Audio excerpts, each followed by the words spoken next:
Kasako Media, tunaangazia maisha, tunaandika kesho.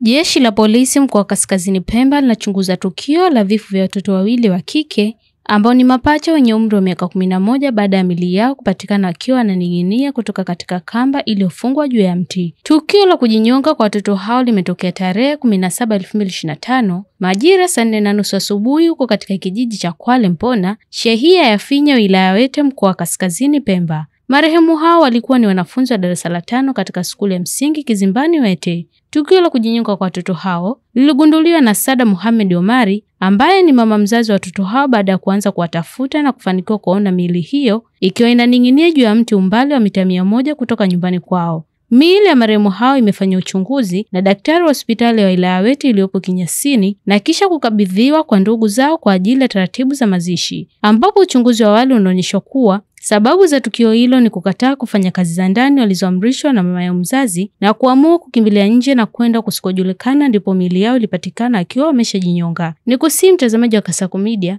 unaweza kutufuatilia kwa mitandao yetu mbalimbali ya kijamii ambapo Instagram na Facebook ni Kasako Media. Jeshi la polisi mkoa wa Kaskazini Pemba limepokea taarifa ya kujinyonga kwa watoto wawili wa kike ambao walikuwa ni mapacha wenye umri wa miaka 11 ambao walikuwa wanasoma darasa la 5 katika skuli ya Kizimbani, wilaya ya Wete.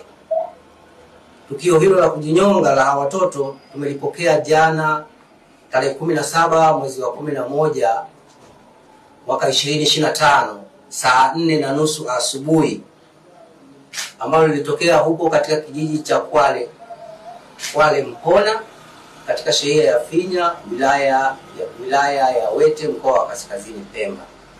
Tukio hilo liligundulika na mama yao ambaye anafahamika kwa jina la Sada Mohamed Omari, ambaye baada ya kuwakosa kwa muda mrefu akaanza kuwatafuta na hatimaye kukuta miili yao inaning'inia kwenye mti, juu ya mti umbali kama mita 100 kutoka katika eneo la nyumba yao.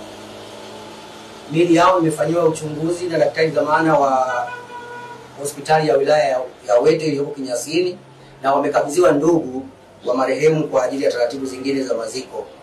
Taarifa za awali zinaonyesha kwamba watoto hao walikofishana. Kasako Media, tunaangazia maisha, tunaandika kesho.